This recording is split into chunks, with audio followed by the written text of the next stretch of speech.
আসসালামু আলাইকুম। প্রিয় দর্শক, পুরো দুনিয়াটা যেন এলোমেলো হয়ে যাচ্ছে। ডোনাল্ড ট্রাম্প প্রেসিডেন্ট হওয়ার পর কি শুরু করেছে, এটা নিয়ে আসলে সারা দুনিয়ার মানুষ এখন চিন্তিত, আতঙ্কিত এবং উদ্বিগ্ন।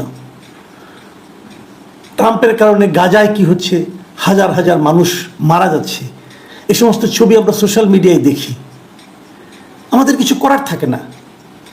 এবং ভয়ঙ্কর ঘটনা হলো কি, দেখুন, আপনারা যদি কখনো একটু খেয়াল করে দেখেন যে ইসরায়েলের চারপাশের দেশগুলো, ইসরায়েলের সীমান্তগুলো দেখেন আপনারা, চারপাশে কিন্তু মুসলিম দেশ, চারপাশে তাদের কারো কোনো ভূমিকা নাই। আমরা দূরবর্তী দেশ হওয়া সত্ত্বেও আমরা কিন্তু আমাদের মতো প্রতিবাদ করছি। সে প্রতিবাদ করতে যেও এলোমেলো কাজ করছি, ভুলভ্রান্তি হচ্ছে, কিন্তু প্রতিবাদ তো হচ্ছে। এটা একটা দিক গেল। আবার উল্টো দিকে দেখেন, ট্রাম্প নতুন একটা শুল্ক, পাল্টা শুল্ক নীতি ঘোষণা করেছেন, যে উনি সারা দুনিয়ার মানুষের উপর শুল্ক বাড়াচ্ছেন। যারা তাদের দেশে পণ্য পাঠায় তাদের উপর বাড়তি শুল্ক দিচ্ছে, এবং তার মাধ্যমে কিন্তু পৃথিবীর সমস্ত দেশে একটা এলোমেলো অবস্থা তৈরি হয়ে গেছে। আমাদের দেশেও আমাদের গার্মেন্টসগুলো এখন বন্ধ হওয়ার উপক্রম হয়েছে। কারণ গার্মেন্টসগুলোতে যে আগে যেভাবে পাঠাতো তার উপর 37%, আরো 37% অতিরিক্ত শুল্ক দিতে হবে এখন। এই শুল্ক দিলে পরে এই পণ্যকে ওখানে যাবে, পাঠাতে পারবে, আমরা পাঠাতে পারবো? আমরা কি সেই প্রতিযোগিতায় টিকে থাকতে পারবো? অত টাকা যদি খরচ করতে হয়, তাহলে আমাদের এখানে যদি গার্মেন্টসগুলো বন্ধ হয়ে যায়, তাহলে আমাদের যে বিপুল সংখ্যক লক্ষ লক্ষ শ্রমিক গার্মেন্টসে চাকরি করেন, আপনি প্রত্যেকজন শ্রমিকের সঙ্গে 4-5 করে লোক ধরেন, ফ্যামিলি মেম্বার, কি ভয়ঙ্কর অবস্থায় আমরা পড়তে যাচ্ছি। অর্থনীতির এই যে দুরবস্থা, এক্ষেত্রে আমাদের কি করণীয়, এটা কিন্তু একটা বিশাল একটা প্রশ্ন। আমি বলবো অন্ততপক্ষে যে আমাদের প্রধান উপদেষ্টা, আমাদের বর্তমান যে সরকারের প্রধান উপদেষ্টা ডক্টর মোহাম্মদ ইউনূস, উনি একটা পদক্ষেপ নিয়েছেন, একটু দেরিতে হলেও নিয়েছেন। আমার বিবেচনা এটা আরও একটু আগে নেওয়া উচিত ছিল। সেই বিষয়টা হলো, উনি ডোনাল্ড ট্রাম্পকে একটা চিঠি লিখেছেন। সেই চিঠিটা হলো যে এই যে পাল্টা শুল্ক যে আরোপ করা হয়েছে বিভিন্ন দেশের উপর, এটা কিন্তু কেবল বাংলাদেশের উপর না, বিভিন্ন দেশের উপর, যে এই যে পাল্টা শুল্ক আরোপ করা হয়েছে, এটা যেন 3 মাসের জন্য স্থগিত রাখা হয়। এবং এই চিঠিটা আমার কাছে ভালো লেগেছে, কারণ চিঠিতে মানে যুক্তরাষ্ট্রের যে কি লাভ হতে পারে আমাদের সঙ্গে বাণিজ্য করলে, সেটা উনি উল্লেখ করেছেন। উনি বলেছেন যে যুক্তরাষ্ট্রের পণ্য বাংলাদেশে ঢোকার ক্ষেত্রে 50% শুল্ক উনি কমানোর প্রস্তাব দিয়েছেন, যে আমরা অনেক অনেক ক্ষেত্রে প্রায় শুল্ক 50% কমিয়ে দেব, তাও যেন আমাদের উপর এটা আরোপ করা না হয়, এবং যেন স্থগিত রাখা হয় 3 মাসের জন্য। এবং আমরা কিন্তু যুক্তরাষ্ট্র থেকে কম জিনিস কিনি না, অনেক কিছু কেনাকাটা করি। সেগুলো নিয়েও যেমন আপনার কতগুলো জিনিস আমরা শুল্ক কমানোর প্রস্তাব দিয়েছি, গ্যাস টারবাইন, সেমিকন্ডাক্টর, চিকিৎসা সামগ্রী, এগুলোর এই সমস্ত পণ্যে আমরা 50% শুল্ক কমানোর প্রস্তাব দিয়েছি। তো ডক্টর ইউনূসের এই চিঠিটা অবশ্যই কার্যকর হবে, যত দ্রুত সম্ভব এই চিঠি ওনার কাছে পাঠানো দরকার আমি মনে করি। পাঠালে যুক্তরাষ্ট্র মানবে কি মানবে না সেটা বলা বড় কঠিন, কিন্তু যুক্তরাষ্ট্রের মনোভাবটাও এর মধ্যে কিছুটা টের পাওয়া গেছে। কীভাবে টের পাওয়া গেছে, যে গতকালকে আমি দেখলাম একটা পত্রিকায়, একটা মিডিয়ায় দেখলাম যে যুক্তরাষ্ট্রের প্রেসিডেন্টকে সাংবাদিকরা জিজ্ঞাসা করেছিল যে আপনার এই কারণে সারা পৃথিবীতে এখন যে শেয়ার বাজারে ধস নেমেছে, সেই ধসের মাত্রা শুনলে আপনার মাথা খারাপ হয়ে যাবে। কিন্তু একদম মানে পুরো দেশে বিশ্ব পুঁজিবাজারে যে কী পরিমাণ ধস নেমেছে আপনি চিন্তা করতে পারবেন না। মানে ইউরোপে, এশিয়ায়, সব জায়গায়। এখন সেইগুলি জায়গাতে যে কমেছে, ধস নেমেছে, এখান থেকে বাঁচার উপায় কী, তাকে জিজ্ঞাসা করে। ডোনাল্ড ট্রাম্প নির্বিকার, উনি বলছেন ধস আমরা নামুক, আমার কি আসে যায়, আমার কিছু যায় আসে না।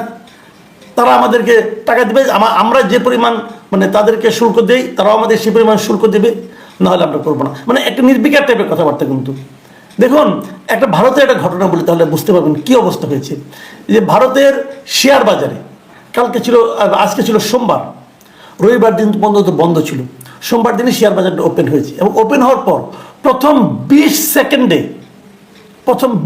1 মিনিটও না, 20 সেকেন্ডে 20 লাখ কোটি রুপির বাজারের মূলধন কমে গেছে। ভাবতে পারেন, মানে বিশ্বের কখনো মানে এরকম মানে দুর্বিপাকে কখনো পড়ে নাই বিশ্ব শেয়ার বাজার। এই অর্থনৈতিক টোটাল যে একটা অস্থির অবস্থা, একমাত্র কারণ ট্রাম্পের এই নতুন শুল্ক নীতি।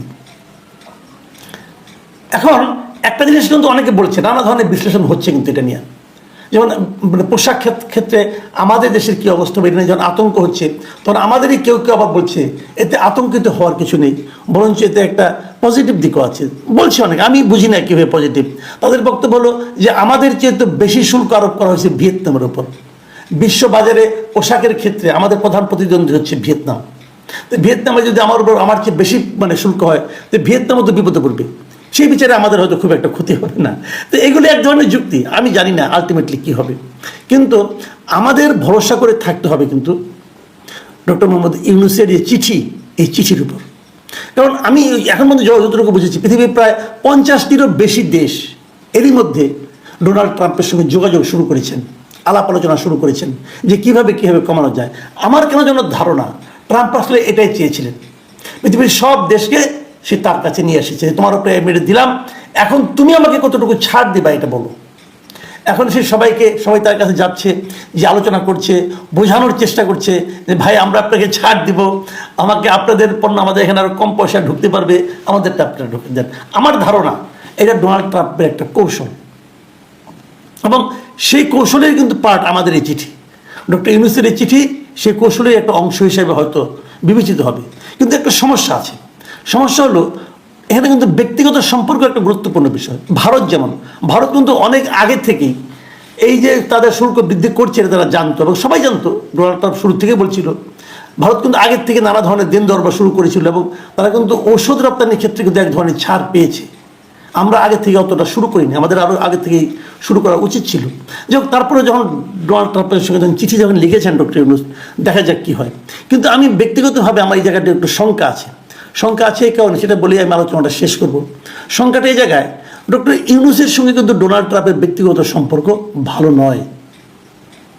এটা একটা আমাদের নিয়তি বলবো আমরা, নিয়তি এই কারণে যে ডক্টর ইউনূসের সঙ্গে সম্পর্ক ভালো হলো ডেমোক্রেটদের, মানে হিলারি ক্লিন্টন, বিল ক্লিন্টন, হ্যাঁ, অথবা আপনার ওবামা, এদের সঙ্গে তার সম্পর্কটা ভালো, বাইডেন, এদের সঙ্গে ডক্টর ইউনূসের সঙ্গে সম্পর্কটা ভালো। এবং এদের যেহেতু প্রতিদ্বন্দ্বী ডোনাল্ড ট্রাম্প, এবং ডোনাল্ড ট্রাম্প কিন্তু ডক্টর ইউনূসকে লক্ষ্য করে না বিভিন্ন সেমিনারে ওনাকে মাইক্রো ক্রেডিট গাই হিসেবে মানে আপনার অভিহিত করেও টিটকারিমূলক কথাও বলেছিলেন। তো সেগুলো অবশ্যই মনে রাখে না, আমরা আশা করব মনে রাখবেন না। আমরা আশা করব ডক্টর ইউনূস তার ক্যারিসমেটিক আচরণের মাধ্যমে হয়তো এটা একটা সমাধান করতে পারবেন, আমরা প্রত্যাশা করি। কিন্তু শেষ পর্যন্ত কী হবে সেটা হলো দেখার বিষয়। যদি এক্ষেত্রে সাফল্য না আসে, তাহলে কিন্তু আমাদের সামনে বড় ধরনের একটা বিপর্যয় অপেক্ষা করছে।